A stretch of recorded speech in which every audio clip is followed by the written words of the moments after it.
адам қалай ынтызар болады осындай Алласына деген, намазға деген, білімге деген. Яғни сол ынтызар қылатын күш, ол имандылық күш әлбетте. Сол күштің өзінің себепкер заттары бар екен. Ол біздің Алла тағаланың уағыз жасап жатқан, яғни осы Алланың қалай бізге өзінің дінін жұмсап жатқанын, пайғамбардың қалай түсіндіріп жатқанына назар салсақ, бізге айқын болады екен. Біріншіден, сол Алла тағаланы тану үшін керек болған адамдағы движок дейді ғой, яғни сол қимылдатқыш зат үшін бірнеше іс себепкер болады. Соның бірінші себепкері хауф, қорқыныш. Алла тағала қорқытып айтады. Бірақ Алла тағаладан бұрын біздің дүнияви нәрсемізді айтайықшы. Егер бір адамда бір ауру болса, дерт болса, соны қойдырғыңыз келсе, қалай деп айтасыз? Мысалы дейік, енді Алла өз сақтасын, басында барға Алла тағала шипасын берсін. Мысалы, бір адамда қант кеселдігі бар. Ол кісі енді бірақ тәттіден тыйыла алмайды. Енді бір сүйіп тұр, нәпсі деген енді қоймай тұр ана жерде. Не істейді оған енді? Жан ашыр бауыры келіп, сізге тәтті жеуге болмайды. Білем болмайды, білем, ол жаңалық емес. Бірақ білесіз ба, егер тәтті жесеңіз, сіз көзіңізден айырылуыңыз мүмкін десеше. Ойлана ма? Ойланып қалады, яғни тәтті жесем, енді мынаның үстіне тағы Құдай көзімді алса, не болды енді сонда? Деп қорқуы мүмкін. Немесе біреу бір сондай қиянат іске бара жатса, бір қандай да бір сондай бір қылмыс іске бара жатса, соған мұның артында жазасы бар. Бұл істің артында сенің көрейін деп тұрған қиыншылығың бар дейміз. Ұрлықтың түбі қуыс деп айтамыз. Яғни осындай бір қорқыныш, осындай бір қиын істер арқылы адамды тосуға болады екен. Алла тағала да солай дейді. Алла да қорқытып айтады екен, біздің имандылығымызды көтеру үшін.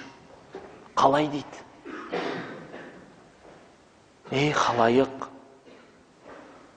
кім осындай бір күнә жасаса, мен оны дозағыма салам деп айтса, бір сөздерінде былай деп айтады. Қараңызшы, енді анығырақ сөздерінде, пайғамбарымыз саллаллаху алейхи вассаламның келген хидаятында. Үзкуру хадимал лаззат. Бүкіл ләззат, бүкіл тәттілік, дәм, рахаттың барлығын жоюшы нәрсені еске түсіріңіздер дейді. Еске түсіріңізші. Бір күні ажал келіп жаныңызды алады. Мүнкар мен накир періште келіп сізді қандай амалда болсаңыз, сондай амалда сізді қабыл қылады. Жақсы болса жақсы, жаман болса жамандайды. Қорқынышты суретте келеді. Білеміз, Алла тағала кейбір істерді қорқытып айтады. Мысалы, кім Алланың берген несібесінен зекет бермесе, Алла ол кісінің берекесін алады. Бір жылдық емес, бірнеше жылдық берекесін. Кім егіндік диқаншылығынан өшір садақасын бермесе, Алла тағала ол кісіге суын тапшы етеді. Суын берсе, ісінің берекесін бермейді дейді. Бірнеше жылдап. Сіз бір жыл бермеген зекеттің жазасы бірнеше жыл болады дейді. Қазір көп адамдар ойлайды, келет молдеке, ісім жүрмей жатыр. Дем салып бересіз ба, не істейсіз өзі дейді. Сосын айтасыз, бірінші орында малыңды тазарттың ба? Ол қалай тазаланады? Мал да тазалану керек. Садақа бересіз ба? Иә, берем. Одан бөлекше? Одан бөлек жоқ. Мал белгілі бір нысап мөлшерге жеткенде 40-тан бірі берілу керек. Беруде қиын, бірақ берудің рахатына жетсеңіз, жұртқа мал тарқатып, сол кісілердің қуаныш көзін тамаша етсеңіз, жүрегіңізде бір тәттілік сезесіз. Алла тағала сондай бір қорқыныш сезімдермен келтіреді. Солардың біреуі тама, дәмету. Алла тағала кейбір нәрселерді қызықтырады. Мысалы, сізде енді валиллахил мәсәлул а'ла, Аллаға әлбетте теңдесі жоқ зат. Сіздің балаңыз алда бір тұрған емтихан бар. Соған дайындық көріп жатыр. Немесе бір Құран сүресін жаттамақшы, не намаз үйренбекші. Соған әкесі келіп, егер осы сүрені жаттасаң, мен саған велосипед әперем десе. Дейді ғой, бар ғой дейтіндер. Немесе осы емтиханнан жақсы өтсең, саған компьютер әперем десе. Қызықтыру ма? Қызықтыру. Пайғамбарымыз саллаллаху алейхи ва саллям айтады: сіздің салған ақшаңыз кедейдің алақанына тиместен бұрын Рахманның алақанына түседі дейді. Сезініп көріңізші. Немесе пайғамбарымыз саллаллаху алейхи ва саллям айтады: яғни кімде-кім намаздан соң 33 рет субханалла, альхамдулилля, Аллаху акбар деп айтатын болса, ол кісінің күнәсі теңіздің көбігіндей болса да кешеді дейді. Яғни кейбір амалдарды Алла тағала осылайша адамның қызығуына салады. Кімде-кім мешіт салса, Алла тағала ол кісіге жәннатта үй салады дейді. Сіздердің іштеріңіздегі қайырлыларыңыз Құранды үйренгендеріңіз және үйреткендеріңіз дейді. Яғни осылай көптеген қызығушылықтар айтады. Сол сезімді оятатын істердің бірі махаббат. Иә, кейде Алла қорқытып айтса, кейде Алла ескертіп қызықтырып айтады, ал кейде өзінің махаббатын білдіреді екен. Мысал, Алла тағала Құран-ы Кәрімде былай дейді: «Құл ibadiyallazina asrafu ala anfusihim la taqnatu min rahmatillah». Осылай келе ма? Ей Мұхаммед, айт. Құл я ibadiyallazina asrafu ala anfusihim. Қараңшы, өздеріне зұлымдық жасаған менің құлдарыма айт дейді. Алла тағала бөліп атқан жоқ. Зұлымдық жасап жатсыз, бірақ Алла сізді менің құлым деп атыр.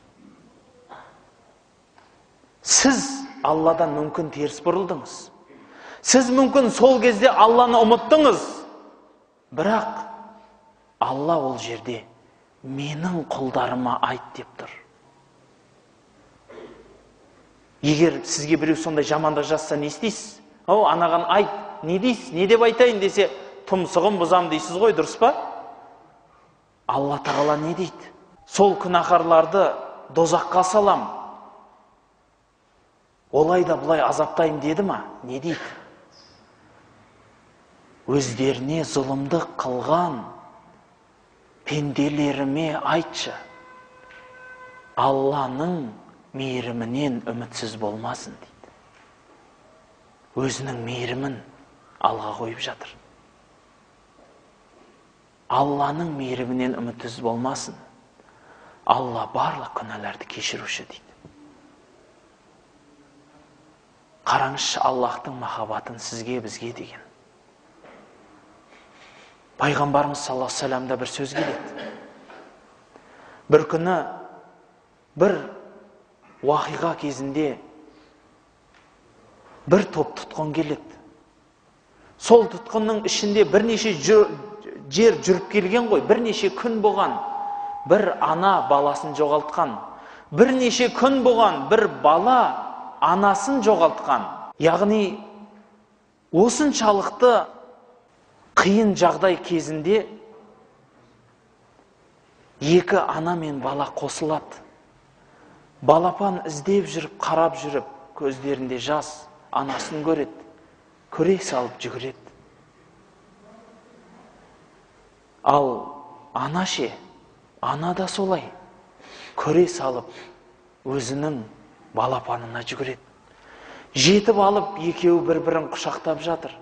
Ана байқұс төбесінен аяғының ұшына шейін сипалап шығып баласын иіскелеп жатыр. Сонда пайғамбарымыз айтты дейді, мынау адам қазір от жақсам, отқа лақтыра ма баласын дейді. Жоқ дейді. Отқа лақтырмайды. Ондай болса, Алла да пендесіне одан да мейірімрақ. Алланың махаббаты одан да мықтырақ дейді. Алла тағала осылайша өзінің кейбір сөздерін махаббатпен, кейбір сөздерін қызықтырумен, кейбір сөздерін қорқытумен айтады. Яғни бұның барлығы сізде, бізде Аллаға деген махаббат тудырады.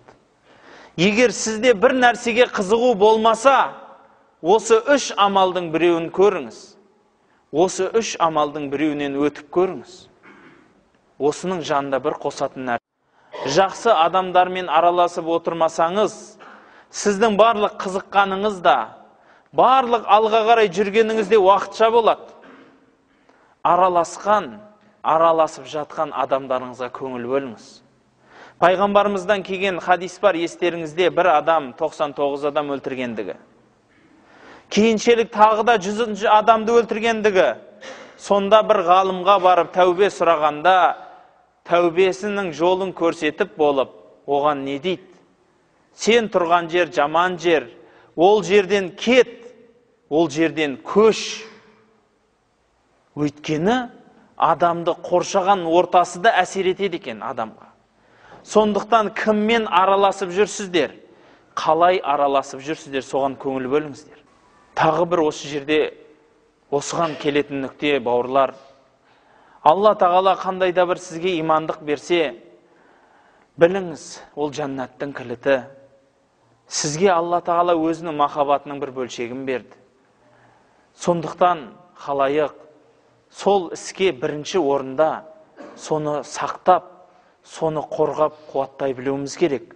Алла тағаланың бізге берген осы иманын сақтау үшін бірінші орында кішкентай болса да күнәні менсінбестен қалдырмай, кішкентай болса да сауапты іздеп тауып орындауға әрекет жасауымыз керек.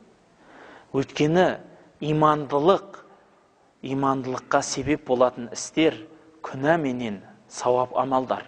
Сауап амалдар имандылықты нығайтса, күнә амалдар имандылықты күшін жойып, олардың әлсіздендіруіне себепкер болады.